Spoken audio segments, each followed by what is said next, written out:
Yes, അങ്ങനെ രണ്ട് പരിശീലകന്മാർ, ഇവരിൽ ആരെങ്കിലും ഒരാളായിരിക്കാം മിക്കവാറും ഈസ്റ്റ് ബംഗാളിൻ്റെ അടുത്ത് പരിശീലകനാകാൻ പോകുന്നത്. സോ ആ ഒരു പേരുകൾ ഏതൊക്കെയാണെന്ന് നമുക്ക് നോക്കാം. അതിലേക്ക് പോകുന്നതിന് മുമ്പ് നിങ്ങൾ ഈ ഒരു ചാനൽ ആദ്യമായിട്ടാണെങ്കിൽ തീർച്ചയായിട്ടും ലൈക്ക് ചെയ്യുക. 200 നമ്മൾ ലൈക്കിൻ്റെ ടാർഗറ്റ്. എല്ലാവരും അതിലേക്ക് എത്തിക്കാനായി ശ്രമിക്കുക. പിന്നെ 10K നമ്മൾ മുന്നേറുകയാണ്. സോ അവിടേക്കും എല്ലാവരും എത്തിക്കാൻ ശ്രമിക്കുക. 2 സെക്കൻഡ് സമയം മാത്രം മതി. Just 2 click. ഓസ്കാർ ബസോൺ അതുപോലെ തന്നെ ആൽബർട്ടോ റോക്കോ, ഇവർ രണ്ടുപേരായിരിക്കും ഈസ്റ്റ് ബംഗാളിൻ്റെ പരിശീലകരായിട്ട് വരാൻ സാധ്യതയുള്ളതെന്നാണ് ഇപ്പോൾ പുറത്തേക്ക് വരുന്നത്. അതുപോലെ നമുക്ക് കിട്ടിയ റിപ്പോർട്ടുകളൊക്കെ വെച്ച് നോക്കുമ്പോൾ ഓസ്കാർ ബസോൺ ആകാനാണ് സാധ്യത കൂടുതലാണ് പറഞ്ഞു കേൾക്കുന്നത്.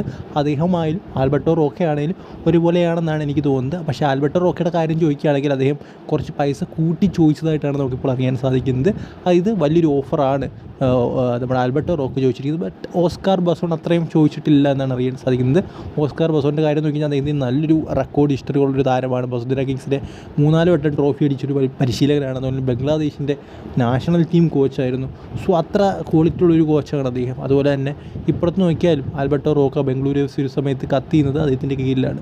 സോ എല്ലാ രീതിയിലും ഇങ്ങനെ പരിശോധിക്കുമ്പോൾ നമുക്ക് കാണാൻ സാധിക്കുന്നത് അതായത് രണ്ടുപേരും നല്ല പരിശീലകരാണ്. ബട്ട് ഓസ്കാർ ബസോണിൻ്റെ കാര്യം നോക്കിയാൽ അദ്ദേഹം ഇത് അടുത്ത് വരെ പരിശീലകനായിട്ടാണ് ഇരുന്നത്. പക്ഷേ ഈ ആൽബർട്ടോ റോക്കയുടെ കാര്യം അദ്ദേഹം ടെക്നിക്കൽ ഡയറക്ടർ ആ ഒരു ടൈപ്പ് ഓഫ് സംഭവങ്ങളാണ് ചെയ്തുകൊണ്ടേയിരുന്നത്. സോ എന്തായാലും നമുക്ക് കണ്ടു തന്നെ അറിയണം എന്താണ് സംഭവിക്കാൻ പോകുന്നതെന്ന്.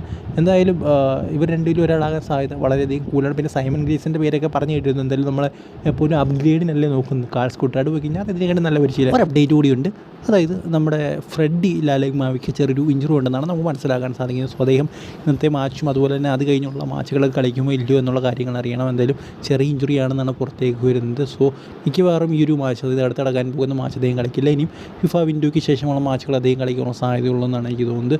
സോ എന്തായാലും ഒരു ഇഞ്ചുറി ഉണ്ട്. ഇപ്പോൾ ഐബാൻ ഇഞ്ചുറി, ഇപ്പോൾ ഫ്രെഡിക്കും ഇഞ്ചുറി ആണെന്ന് പറയുന്നത്. സോ അങ്ങനെ ഇഞ്ചുറിയുടെ ലിസ്റ്റ് തുടങ്ങിക്കഴിഞ്ഞു എന്ന് തന്നെ പറയണം. സോ ഇനി ആർക്കൊക്കെ ഇഞ്ചുറി വരും വരാതിരിക്കുമെന്നൊക്കെ കണ്ടു തന്നെ അറിയണം. എന്തായാലും ആർക്കും വരാതിരിക്കട്ടെ എന്നേ ഇപ്പോൾ പറയാൻ സാധിക്കുകയുള്ളൂ.